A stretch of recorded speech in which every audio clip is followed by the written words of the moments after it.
नाम के गांव में शंकर नाम का एक लालची पंडित रहता था। शंकर का एक जवान बेटा था अजय। शंकर सोचता था कि वो अपने बेटे की शादी करेगा तो लड़की वालों से खूब दहेज लेगा और अमीर हो जाएगा। लेकिन अजय ने तब शंकर की उम्मीदों पर पानी फेर दिया जब अजय अपनी मर्जी से एक लड़की से शादी कराया। शंकर रोज अपनी बहू साक्षी को दहेज लाने के लिए परेशान करता। साक्षी, तुमने और तुम्हारे पिताजी ने मेरे लड़के को फंसा लिया है। अपने पिताजी से मुझे 5 लाख रुपए ला कर दो, वरना मैं तुम्हें धक्के मारकर घर से निकाल दूंगा और अजय की दूसरी शादी करवा दूंगा। मैंने या मेरे पिता ने अजय को नहीं फंसाया। मैं और अजय एक दूसरे से प्यार करते थे, इसीलिए हमने शादी की। मेरे पिता एक गरीब मोची हैं।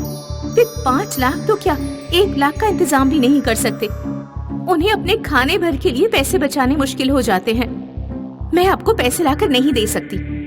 तुम जैसी चालाक लड़कियों को मैं अच्छी तरह से जानता हूँ। तुम्हारे पिताजी ने उम्र भर कमाया होगा और अब उनके पास 5 लाख भी नहीं होंगे। ऐसा तो हो नहीं सकता। तुम्हारे पास 3 महीने का वक्त है। अगर 3 महीने में तुमने मुझे 5 लाख रुपए लाकर नहीं दिए तो तुम इस घर में नहीं रह पाओगी। धीरे धीरे 3 महीने बीत गए। साक्षी अंदर ही अंदर घुटती रही। आखिरकार जब 3 महीने पूरे होने में सिर्फ 3 दिन बचे थे तो उसने अपने पति अजय को सारी बातें बता दी। अब तुम ही बताओ अजय, मैं इतने सारे पैसे कहाँ से लेकर आऊं? तुम चिंता मत करो। मुझे नहीं लगता कि पिताजी तुम्हें घर से बाहर निकालेंगे, और अगर उन्होंने तुम्हें घर से बाहर निकाला तो मैं भी तुम्हारे साथ चला जाऊंगा। फिर हमारे भाग्य में जो होगा हम दोनों मिलकर उसे झेलेंगे। 3 दिन बाद शंकर ने साक्षी से पैसे मांगे। लड़की, पैसे लेकर आई हो या नहीं? पिताजी, मेरे पास कुछ भी नहीं है। तो ठीक है, तुम घर से निकल जाओ। पिताजी, अगर आप साक्षी को घर से निकालेंगे तो मैं भी उसके साथ चला जाऊंगा। ठीक है, तो तुम दोनों जा सकते हो यहाँ से। शंकर को लगा कि अजय कुछ दिन परेशान रहेगा, भटकेगा और साक्षी को छोड़कर वापस आ जाएगा। फिर वह अजय की दूसरी शादी करा देगा। अजय और साक्षी गांव और खेतों से दूर पहाड़ियों के बीच चले गए। पहाड़ियों के बीच एक तालाब था, वहीं पर वे लोग रहने लगे। साक्षी जब तालाब पर कपड़े धोने जाती तो उसे अक्सर एक बूढ़ी औरत दिखाई देती थी जो तालाब पर पानी भरने आती थी। एक दिन वह बूढ़ी औरत चक्कर खाकर जमीन पर गिर पड़ी। साक्षी तुरंत कपड़े छोड़कर उस बूढ़ी औरत के पास पहुंची। वह बूढ़ी औरत को उठाकर अपनी झोपड़ी में ले आई और उसने कई दिनों तक बूढ़ी औरत की सेवा की। तब बूढ़ी औरत को होश आ गया।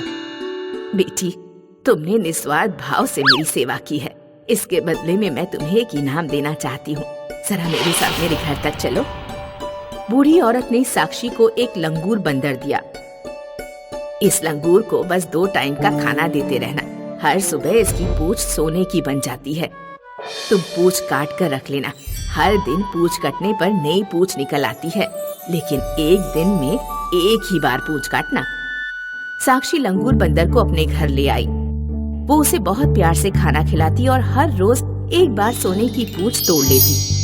इस तरह साक्षी और अजय के पास कई सोने की पूंछें इकट्ठा हो गई थी। उन्होंने उन सबको ले जाकर बेच दिया और एक शानदार घर बनवा लिया।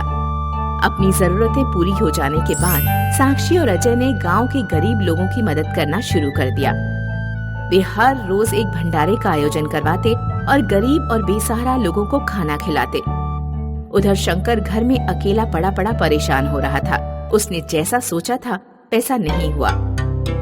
मैंने सोचा था कि परेशानियां झेल कर मेरा बेटा वापस लौट आएगा, लेकिन वो दोनों तो और ज्यादा अमीर हो गए हैं। अब उन्हें घर बुलाने में ही भलाई है। शंकर रोते हुए एक दिन साक्षी और अजय के पास पहुंचा।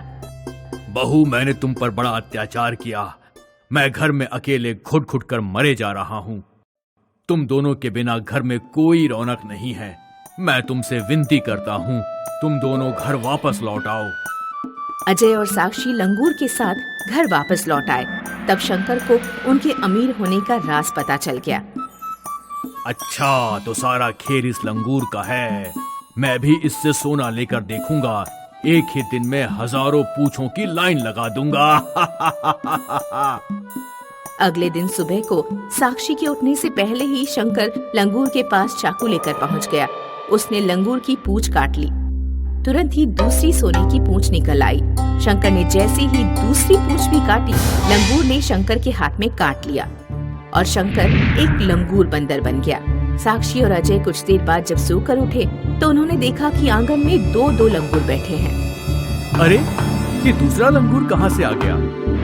ये मैं हूँ बेटा, शंकर, तुम्हारा पिता। क्या पिताजी, ये आप हैं? आप लंगूर कैसे बन गए?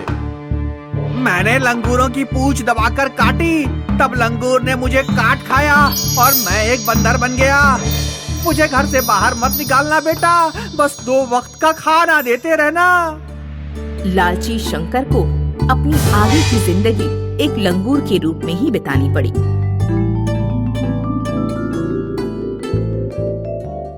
शीशमपुर नाम के एक गांव में बबलू नाम का एक मुर्गी पालन करने वाला रहता था। बबलू छोटे चूजों को खरीदता था और फिर जब वे बड़े होकर मुर्गी या मुर्गे बन जाते तो उन्हें अच्छे दामों में बेच देता। बबलू के छोटे से घर के बराबर में एक बड़ा सा प्लॉट था। उस प्लॉट को गांव के अमीर आदमी हरवंश ठाकुर ने खरीदकर वहां एक शानदार मकान बनाया। हरवंश और उसके परिवार को बबलू जैसा गरीब पड़ोसी बिल्कुल पसंद नहीं था। ओ बबलू, तुम्हारे मुर्गे मुर्गी हमारे घर के सामने नहीं आने चाहिए। ये सड़क पर बहुत गंदगी फैलाते हैं। इन्हें अपने घर के अंदर ही रखा करो।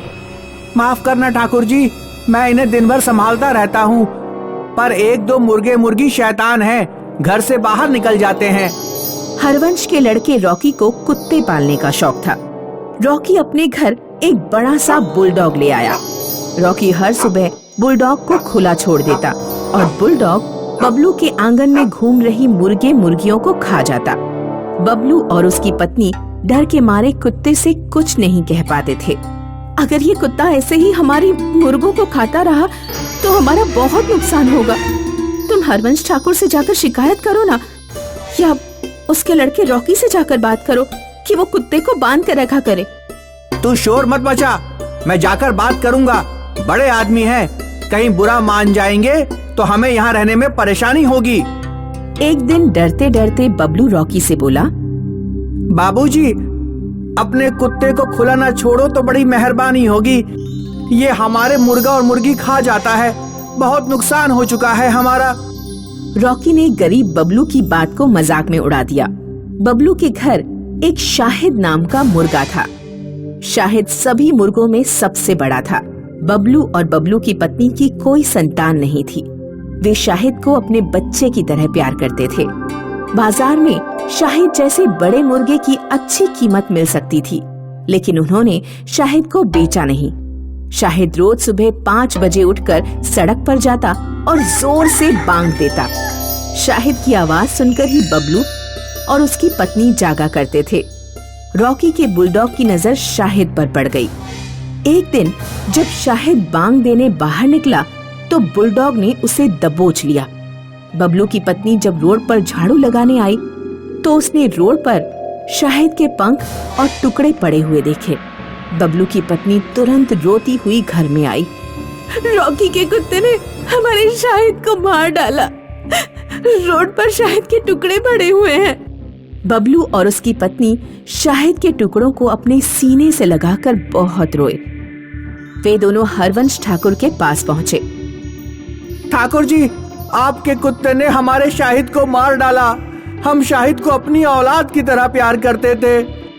आपका कुत्ता हमारा बहुत नुकसान कर चुका है। आपके बुलडॉग की वजह से रोज हमारे पेट पर लात पड़ती है।